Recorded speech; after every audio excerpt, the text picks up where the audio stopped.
Hi students, मैं सोनिया विद्या गुरु से start करें करंट अफेयर्स का नया सेशन। ये मे का पार्ट 3 है, लास्ट सेशन है जो मैं अपलोड करती हूँ। तो इंपॉर्टेंट क्वेश्चंस आएंगे। अगर आपको सेशन अच्छा लगता है प्लीज़ लाइक का बटन दबाइएगा, ज़रूर शेयर करिए वीडियो को। चैनल को सब्सक्राइब नहीं किया है कर लीजिए, बेल आइकॉन जरूर प्रेस करिएगा, नोटिफिकेशन आएंगे, आपके पास इंपॉर्टेंट क्वेश्चंस पहुंच जाएंगे तो आप सारे क्वेश्चंस देख पाएंगे जो एग्जाम में आने वाले हैं। विश्वास करिए एग्जाम में आएंगे। कहीं अगर आप कंप्लीट इंग्लिश मीडियम सेशन देखने आए थे तो please that session is also there, you can look for that complete English medium session, that is also there in the playlist. Topic wise current affairs हम लोग पढ़ते हैं। इंपॉर्टेंट अपॉइंटमेंट से start करेंगे। ये पहला टॉपिक है। अपॉइंटमेंट में सबसे पहले तुर्की के प्रेसिडेंट दोबारा से बन गए हैं रिसेप तैयब अर्दोगन। ठीक है, किस पार्टी के हैं? ये क्वेश्चन बहुत इंपॉर्टेंट है। बच्चों को ये नहीं समझ में आता है कि जस्टिस एंड डेवलपमेंट पार्टी या फिर एके पार्टी, हम इन्हीं की बात कर रहे हैं। तुर्की के रीअपॉइंट हुए प्रेसिडेंट रिसेप तैयब अर्दोगन। सीएजी है गिरीश चंद्र मुर्मू, इन्हें दोबारा से एक और टर्म के लिए, एक और ड्यूरेशन के लिए, एक और कार्यकाल के लिए अपॉइंट किया गया है एक्सटर्नल ऑडिटर, वो भी WHO का। तो याद रखिए क्वेश्चन इंपॉर्टेंट है। आप अपनी प्रेसिडेंट मुर्मू से, द्रौपदी मुर्मू से मिला लीजिए सरनेम, इससे शायद याद हो जाएगा। Girish Chandra Murmu CAG external auditor WHO के दोबारा बन गए 4 साल के टर्म के लिए। कन्फेडरेशन ऑफ इंडियन इंडस्ट्री का प्रेसिडेंट जो बनेगा वो पहले से बहुत रेप्यूटेड, बहुत फेमस, या फिर एक ऐसी पोजीशन हैंडल करता हुआ मतलब होना चाहिए ना जो बहुत रेप्यूटेड हो ऑलरेडी। तो टीवीएस के सप्लाई चेन सोल्यूशन लिमिटेड के executive vice chairman are Dinesh ये थे। तो हम कह रहे हैं ये जो हैं इन आर दिनेश को सीआईए का प्रेसिडेंट 23-24 के लिए बना दिया गया। CVC central vigilance commissioner Praveen Kumar Srivastava को बनाया गया है।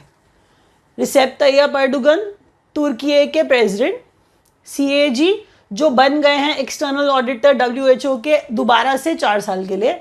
हमारे सीएजी जिनका नाम है Girish Chandra Murmu, R Dinesh CII president, Praveen Kumar Srivastava CVC नए chief central vigilance commissioner. Next question देखिए। India in focus GDP growth rate, title India in focus है। तो जीडीपी ग्रोथ रेट पहले हम लास्ट क्वार्टर 4 की बात करें फाइनेंशियल 22-23 में तो 6.1%, लेकिन अगर हम कहीं पूरा साल का सकल घरेलू उत्पाद देखें, ग्रॉस डोमेस्टिक प्रोडक्ट देखें, जीडीपी देखें तो पूरे साल का 7.2% आया। ठीक है, ये निकाला। दिवाली जो है पेंसिल्वेनिया में यूएसए में ऑफिशियल हॉलिडे डिक्लेयर कर दिया है। क्वेश्चन इंपॉर्टेंट है, आपको पता है। स्टेट विजिट टू इंडिया, मतलब ऐसे जो लोग इंडिया विजिट पे थे जो बहुत इंपॉर्टेंट है, जैसे किंग ऑफ कंबोडिया नोरोदम सिहामनी इनका नाम है। नोरोदम सिहामनी इनका नाम है, कंबोडिया के किंग हैं। और नेपाल के पीएम पुष्पकमल दहल प्रचंडा, ये भी इंडिया विजिट पे थे। इंडिया ने $1 बिलियन की क्रेडिट लाइन जो है, इसका जो कार्य मतलब जो इसका टाइम है, क्रेडिट मतलब लोन वाली बात, कि श्रीलंका के लिए 1 बिलियन की जो मदद वाली बात है, लोन वाली बात है, इसको 1 ईयर के लिए बढ़ा दिया गया है इस टाइम को।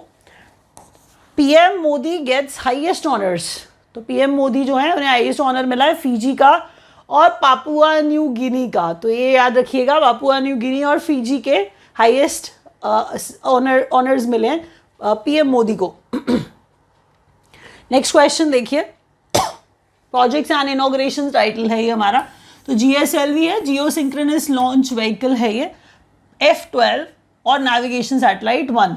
ठीक है, लॉन्च व्हीकल और सैटेलाइट, लॉन्च व्हीकल और सैटेलाइट। तो नेविगेशन सैटेलाइट 1 जो है वो एक्चुअल में पहली है 2nd generation satellites for navigation with Indian constellation services में।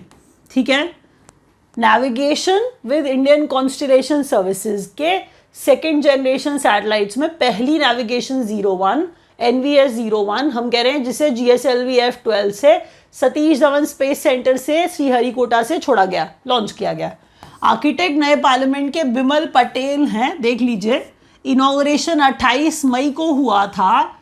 सीटिंग कैपेसिटी बढ़ानी भी थी, तो सीटिंग कैपेसिटी अब 888 लोग बैठ सकते हैं वहाँ, 1272 तक ये कैपेसिटी जा सकती है। इतना बड़ा कर दिया गया है पार्लियामेंट हाउस का सीटिंग कैपेसिटी। सिंगोल पे बहुत बातें चल रही थी, आपने देखा था, प्रधानमंत्री को उठाते हुए भी देखा था आपने सिंगोल। तो वो सिंगोल चोलास के समय का है। तो चोल डायनेस्टी आप जानते हैं, चोल डायनेस्टी सदर्न इंडिया वाली, साउथ इंडिया वाली।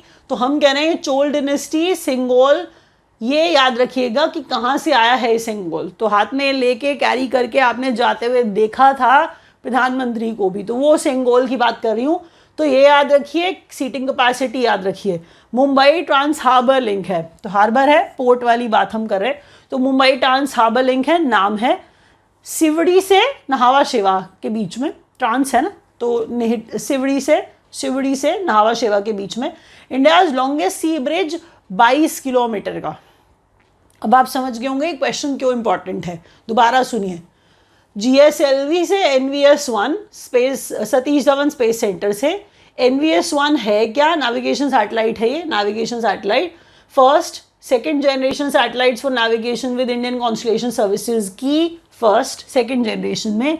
न्यू पार्लियामेंट के architect Bimal Patel. Seating capacity 888 जो 1272 तक जा सकती है। 28 मई को इनॉग्रेशन किया गया, सिंगोल चोलास का है। नावा शिवा और सिवड़ी के बीच में 22 किलोमीटर का इंडिया का लॉन्गेस्ट सी ब्रिज, क्योंकि लॉन्गेस्ट है इसलिए और याद रखिए, मुंबई ट्रांस हार्बर लिंक है वो। नेक्स्ट क्वेश्चन देखिए, स्पोर्ट्स अपडेट्स के अंडर पढ़िए। चेन्नई सुपर किंग्स ने हराया है गुजरात टाइटंस को।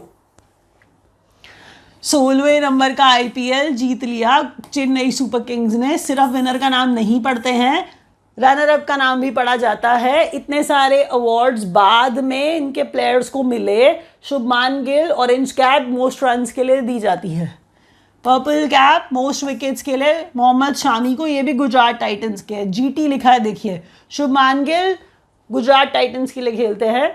हम कह रहे हैं मोस्ट वैल्यूएबल प्लेयर रहे। एमर्जिंग प्लेयर राजस्थान रॉयल्स के यशस्वी Jaiswal.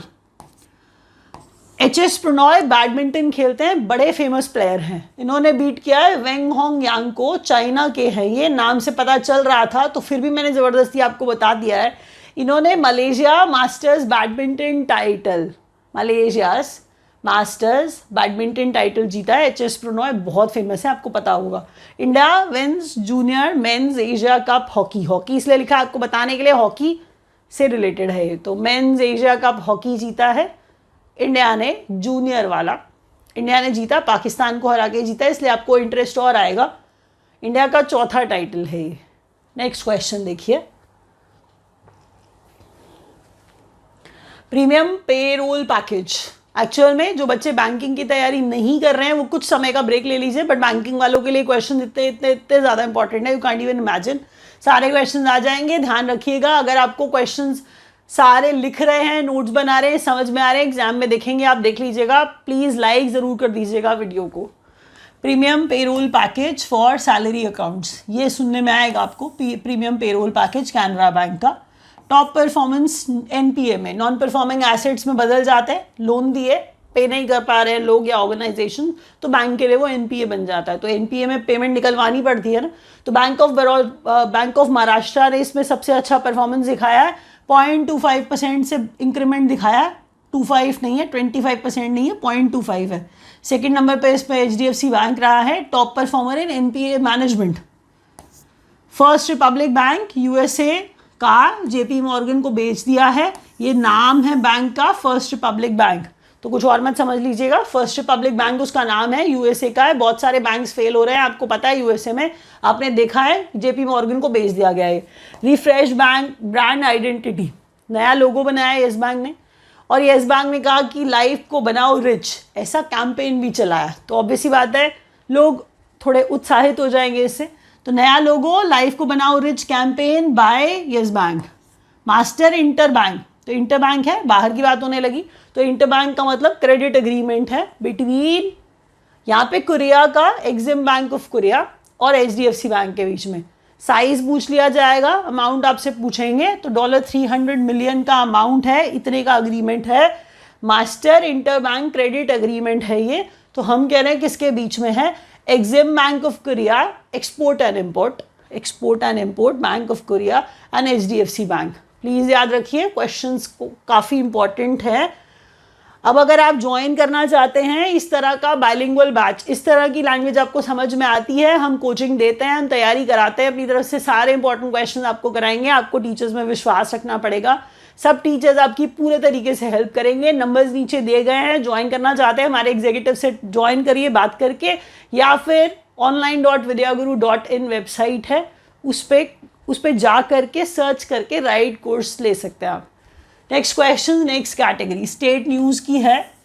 First fully e govern state, काफ़ी एडवांस स्टेट है ऑलरेडी, बहुत अच्छे अच्छे काम करते रहते हैं आप जानते हैं। तो first fully e govern state Kerala, first state to bring in right to walk, तो राइट टू वॉक आपने सुना ही नहीं होगा ना कभी, तो राइट टू वॉक पंजाब में।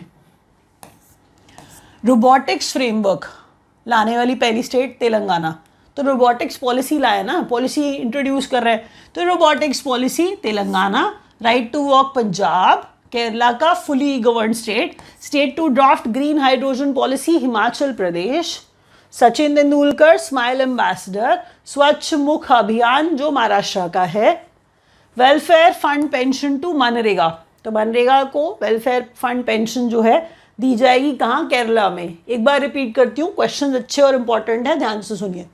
First fully govern state Kerala, right to walk Punjab का, रोबोटिक्स पॉलिसी तेलंगाना की, HP ग्रीन हाइड्रोजन पॉलिसी बनाता हुआ सचिन तेंदुलकर स्माइल एम्बेसडर महाराष्ट्र के स्वच्छ मुख अभियान के, welfare fund pension MNREGA workers को केरला के। अब ये सबसे इंपॉर्टेंट क्वेश्चन आ गए यहाँ। वीडियो समझ में आ रहा है प्लीज, मैं एक्सपेक्ट कर रही हूँ आप अभी तक लाइक का बटन दबा चुके हो। इंपॉर्टेंट डेज एंड डेट्स, क्योंकि हम मे का लास्ट वीडियो बना रहे हैं इसीलिए मे के डेट्स आ रहे हैं। अब आप कहोगे ये तो हमें पता, 8 मई रेड क्रॉस डे और रेड क्रेसेंट डे, क्या पढ़ा रहे हो आप? तो मैं थीम पढ़ा रही हूँ, थीम इंपॉर्टेंट है, एग्जाम में आ जाएगी, हर बार थीम बदल जाती है ना, तो थीम पढ़िए। Everything we do comes hashtag from the heart, तो अच्छा है, everything we do comes hashtag from the heart, ये थीम है 8 मई वाले रेड क्रॉस डे का। International day for biological diversity 22 मई को ऑब्जर्व करते हैं। तो बायोडाइवर्सिटी को क्या करना है, बिल्ड बैक करना है, इसीलिए build back biodiversity from agreement to action. बातें मत बनाइए, बायोडाइवर्सिटी को वापस लाइए, मतलब वापस बनाइए। वर्ल्ड नो टोबैको डे मे को ऑब्जर्व करते हैं, और सीधी बात है ग्रो फूड होगा, नो टोबैको होगा, तो टोबैको मत ग्रो करो, वो यही कह रहे हैं। तो grow food not tobacco, we need food not tobacco, ये थीम है किसका, वर्ल्ड नो टोबैको डे का। तो वर्ल्ड टोबैको डे नहीं मनाते हैं, वर्ल्ड नो टोबैको डे मनाते हैं, क्योंकि टोबैको कंज्यूम नहीं करना है, नहीं करना है। दोबारा सुन लीजिए, 8 मई क्रेसेंट डे या क्रॉस डे, बायोलॉजिकल डाइवर्सिटी 22 मई को। तो यहाँ पे हम लोग रैप अप कर रहे हैं। अगर आपको वीडियो अच्छा लगा है तो प्लीज़ लाइक का बटन दबाइए। कोर्स लेना चाहते हैं, ज्वाइन करना चाहते हैं, नंबर्स नीचे दिए गए हैं, आप ज्वाइन कर सकते हैं। Thank you so much for watching.